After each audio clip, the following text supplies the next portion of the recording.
Hi, ఈరోజు మనం వంటలో వహవా వంటల ప్రోగ్రామ్ పేరంటే వహవా వంటల ప్రోగ్రాంలో మనం కొత్త కొత్త వంటకాలను నేర్చుకుందాం. మీరు గమనిక చూసే ఉంటారు.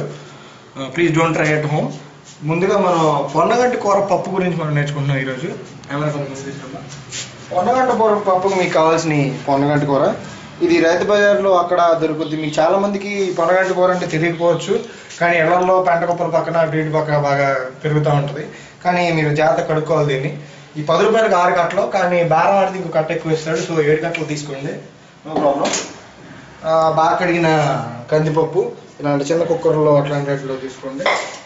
ఇంకా తాలింపు దినుసులు అవన్నీ మీకు చూపించాల్సిన అవసరం లేదు, ఎందుకంటే మీ దగ్గర ఉంటే వేసుకోవచ్చు, లేకపోతే లైట్ తీసుకోవచ్చు. ఓకేనా? సో ముందుగా పొన్నగంటి కూర నీట్గా ఇలా కట్ చేసుకుని పెట్టుకోవాలి.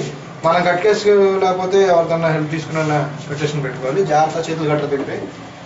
ఆ తర్వాత ఇప్పుడు ఏం చేయాలి? స్టవ్. ఓకే, స్టవ్ పప్పు ఈ కుక్కర్లో వేసుకుని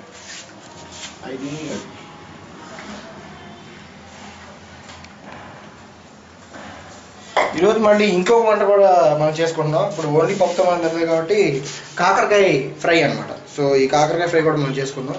సో వాటికి కావాల్సిన ఏంటో మీరు ఎంతకుముందే చూశారు. ఉల్లిపాయలు, బాగా సన్నగా తరిగిన ఉల్లిపాయలు, ఓకే, అండ్ బాగా సన్నగా తరిగిన కొత్తిమీర, చిన్నగా తరిగిన మిర్చి, ఇంటి దగ్గర నుంచి అట్లా మీ దగ్గర ఎవరైనా పంపించుంటే శనగపొడి ఉంటుంది చూసారా, శనగపొడి అంటారు. కూరలో వేసుకుంటారు, అదే అన్నంలో కలుపుకుని తింటారు శనగపొడి.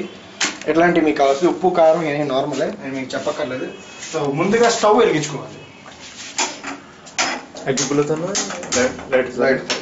వెలిగింది కదా. ఇప్పుడు ఏం చేయాలి? యాక్చువల్గా స్టవ్ వెలిగించాలి ముందే. ఫస్ట్ ఈ పప్పు ఏదైతే ఉందో ఈ పప్పులో కూడా కొంచెం నీళ్లు తీసేసుకుని ఈ పొన్నగంటి కూరని ఈ పప్పులో వేసేయాలి. చూస్తున్నారు ఇక్కడ ఏమవుతుందో. ఎందుకంటే ఈ గిన్నె సరిపోవట్లేదు, కానీ గట్టి కుక్కండి పర్లేదు, ఇది ఉడికిన తర్వాత ఎంత అవదు. నాకు తెలిసి మీరు బాగా కుక్కుతారు. నాకు తెలిసి మీకు డౌట్ రావచ్చు ఇందులో ఏమి వేయకూడదు, పసుపు ఉప్పు కారం అన్నీ వేయాలి. కాకపోతే దీని మీద సో ఇది అంత ఇది అవ్వట్లేదు కాబట్టి కుక్ ఇది సరిపోవట్లేదు కాబట్టి కాసేపు ఇలా మూత తీసి కాసేపు ఇలా ఉడకపెడితే కొంచెం లోపలికి వెళ్తుంది. అప్పుడు దీని తర్వాత మీరు ఇందులో పసుపు ఉప్పు కారం వేసుకోవాలి. బేసిక్ గుర్తుపెట్టుకోండి, ఇలా వంటలు చేసేటప్పుడు కళ్ళజోళ్ళు అయి పెట్టుకోండి, ఎందుకంటే నూనె మీద పట్టడం కళ్ళలో పట్టేటట్టు జరుగుతూ ఉంటాయి. చాలా జాగ్రత్త. ఎంటికలు ఊడిపోయే జుట్టు ఊడిపోయే రోగాలు ఉంటే పైన క్యాప్ పెట్టుకుని అయితే ఎంటికలు వెళ్ళి దానిలో పడుతూ ఉంటాయి.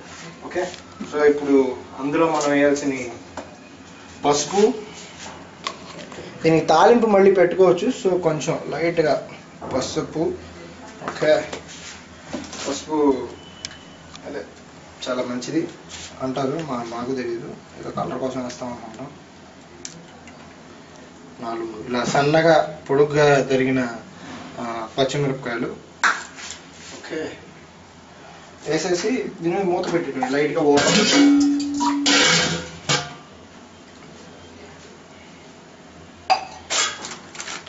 తగినంత ఉప్పు, ఏ బ్రాండ్ అయినా వాడుకోవచ్చు, ఏ బ్రాండ్ అని పర్లేదు.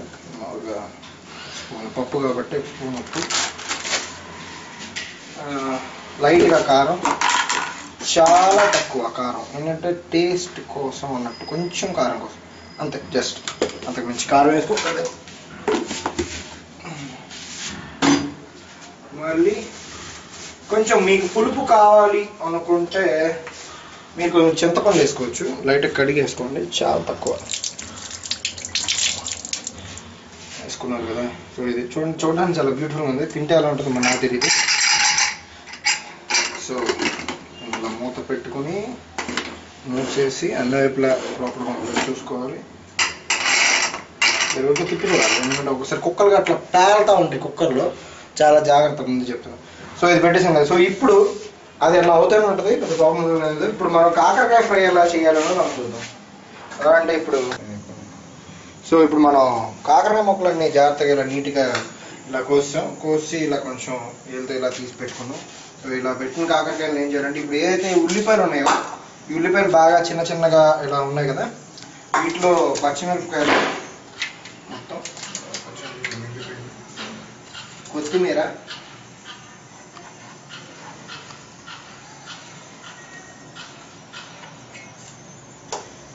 చెప్పినట్టు శనగ పొడి, ఎందుకంటే శనగ పొడి కాకరకాయలు బాగా మిక్స్ అవుతుంది, బాగా వర్కౌట్ అవుతుంది.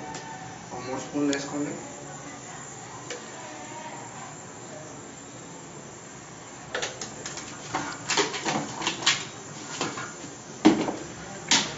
ఈ కుక్కర్ నెమ్మదిగా సౌండ్ రావడం మొదలు పెట్టుతుంది లెస్ అని చెప్పి, పర్లేదు 3 విజిల్స్ వరకు వచ్చిన తర్వాత కట్టేయచ్చు.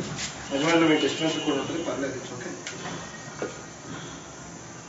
1 స్పూన్ కారం, కొంచెం మనకి ఉన్న మిశ్రమాన్ని ఈ కాకరకాయల్లో నీట్గా కొంచెం కొంచెం చప్పున ఇలా లోపల కల్లా బాగా కూరుకోవాలి. అంటే చేపలు చేసినట్లు, చేపలని కాదు, చేపలు కూడా అలా వెజిటేరియన్కి ఇదే చేప, ఎందుకంటే నేను నాన్ వెజ్ మానేసాను. సో ఇవే మనకి చేపలు, ఇవే మనకి చికెను, ఇదే మనకి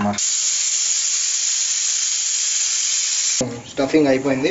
సో ఈ మిగిలిన మిశ్రమాన్ని మనం కర్రీలో వేసుకోవచ్చు. మీరు అంటున్నారు 3వ విజిల్ దాన్ని ముట్టుకుంటే అదే చాలా డేంజర్ అది. సో ఇలాంటి ప్యాన్ మంచిది. బ్రాండెడ్ యూజ్ చేయొచ్చు. బ్రాండెడ్ అంటే ఏ బ్రాండ్ అయినా యూజ్ చేయొచ్చు. అంటే బేసిక్గా ఇలాంటి వాటిలో మీరు తీసుకున్నప్పుడు నా దగ్గర నేను చెప్తాను ఏ బ్రాండ్ అంటే బ్రాండ్స్ గుర్తు రాలేదన్నమాట. సో ఇది ప్యాన్ హైలో పెట్టుకోండి, హైలో పెట్టుకుని ఆయిల్ వేసుకోండి. ఎక్కువ ఆయిల్ అక్కర్లేదు, ఇది నాన్ స్టిక్ ప్యాన్. సో మీరు ఎక్కువ ఆయిల్ వేయాల్సిన ఫ్రై కాబట్టి కొంచెం వేసుకోవచ్చు.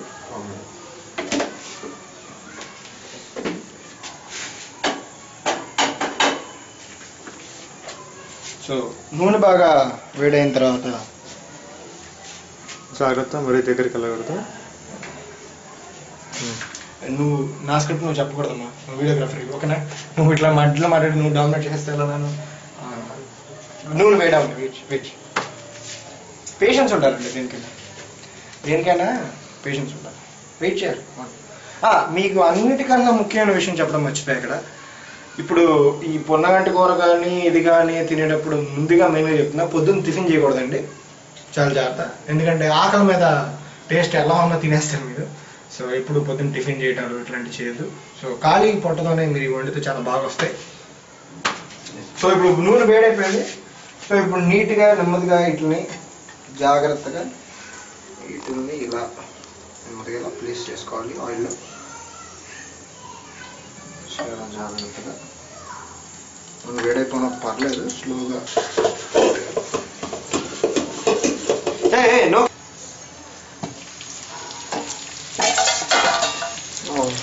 సో ఇలా లైట్గా ఫ్రై అయిన కాకరకాయలని నెమ్మదిగా చేత్తో ఇలా వెనక్కి తిప్పుకోవాలి, ఎందుకంటే అన్ని వైపులా ఇది కాకరకాయ ఫ్రై అవ్వాలి కదా. ఇప్పుడు మసాలా వేసి తిప్పుకోండి ఇలా నీట్గా ఒక్కొక్కటి. మీకు బాగా ఆకలేస్తుందని నాకు తెలుసు, నాకు కూడా వేస్తుంది ఒక పక్కన. సో మనం ఏం చేద్దామంటే హైలో పెట్టుకుని ఇలా మూత ఓపెన్ కూడా చేసేయచ్చు. లైట్ కుక్ అయి ఉంటాయి. కుక్ అయిన తర్వాత కాకరకాయ ఫ్రై అయితే చాలా బాగుంటుంది. సో ముందుగా మన ప్లాన్ ప్రకారం మీకు చెప్పలేదండి, అసలు ప్లాన్ ఒకరిని పిలిచాం, వాడు వస్తున్నాడు, వాడు పంజాగుట్లో ఉన్నాడు, అతనే పెట్టబోతున్నాం. ఇవన్నీ ఫస్ట్ మనం తినకూడదు, గుర్తుపెట్టుకోండి, చాలా ఇంపార్టెంట్ విషయం. ఫస్ట్ అలా ట్రై చేసిన తర్వాత మనం తినాలి, సేఫ్టీ. సో కుక్కర్ అదే పప్పు అయితే అయిపోయింది. సో ఇలా ఓపెన్ చేసుకోవచ్చు జాగ్రత్త. ఓకే, సో మీరు చూస్తున్నారు పొన్నగంటి కూర పప్పు అంతా నీట్గా ఉడికింది. సో మీ దగ్గర పప్పు గుత్తులు అలాంటివి ఉండవన్న విషయం నాకు తెలుసు. ముందుగా ఇలాంటి దాకా ఒకటి తీసుకోండి పప్పు తాలింపు వేయడానికి. ఇది దాకా ఫ్రైలా ఉంటుంది. సో కొంచెం వేడిలో పెట్టేసి లైట్గా ఆయిల్ వేయండి. లైట్గా అంటే మీకు ఎంత ఫ్రై కావాలంటే అంత ఆయిల్ వేసుకోవచ్చు, కానీ ఆయిల్ తక్కువ వాడండి బెటర్, ఆయిల్ రేటు పెరిగిపోతుంది. ఇంత కొద్దిగా నూనె చూడొచ్చు ఎంత ఆయిల్, చాలా యాక్చువల్గా ఫ్రై ఉంది కదా, అంటే తగినంత. Yes, exact. స్మార్ట్ అమ్మా, పనికొస్తా బాగా. నువ్వేనా నెక్స్ట్ ఇప్పుడు ఏం చేయాలి? తాలింపు వేయాలి. సో తాలింపు వేయడానికి మనకి తాలింపు దినుసులు కావాలి. సంథింగ్ లైక్ ఇవి అంటే వేసేయచ్చు మీరు. ఆవాలు సన్నవి కొంచెం,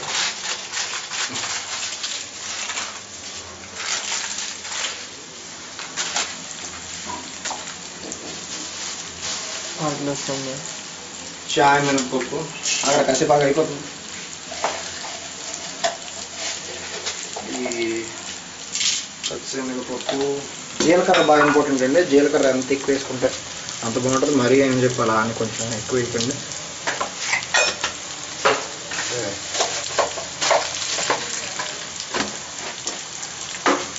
సో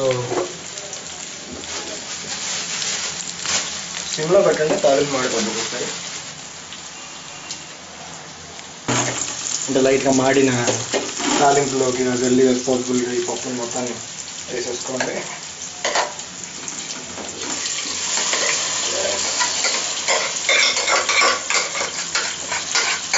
పప్పు పనాలు కూడా మనం ఎక్కువ చేసుకోండి, ఎందుకంటే సాయంత్రానికి కొడుకునికి వస్తుంది. మళ్ళీ సాయంత్రం వండుకోవాల్సిన ఎక్స్పీరియన్స్.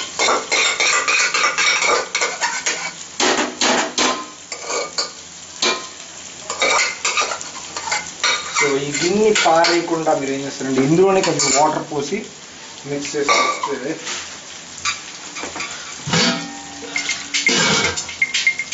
సో మీరు చూస్తున్నారు ఇప్పుడు ఇది నీట్గా ఇలా ఉల్లిపాయ కొంచెం ఎర్రగా అయింది చూసారా, బ్రౌన్ కలర్లో, రిచ్ బ్రౌన్ కలర్లో. సో కొంచెం అయితే చాలు. సో ఇది తిప్పేసుకోండి, ఉల్లిపాయ ఎక్కువ మాడితే బాగోదు. సో మీరు చూస్తున్నారు ఇప్పుడు పప్పు నీట్గా ఇంకా ఉడుకుతుంది. ఉడకండి, ఆయిల్ బాగా ఇలా ఫ్రై అయితే చాలా బ్యూటిఫుల్ ఉంటుంది. కింద మాడకుండా తీసుకోండి. ఇది మీరు తిప్పుతా మీ ఇష్టం ఎంత. సో పప్పు ఆల్మోస్ట్ రెడీ అయిపోయింది. సో ఇప్పుడు దీనిలో లైట్ కాకరకాయ ఫ్రై కూడా ఆల్మోస్ట్ డన్. గెస్ట్ వస్తున్నాడు. సో చూడండి నీట్గా లోపల ఫ్రై కంప్లీట్గా అయిపోయింది కాకరకాయ కూడా. ఒక్క నిమిషం. అంతలో సడన్గా తలుపు మోగింది. ఎవరైనా చూస్తే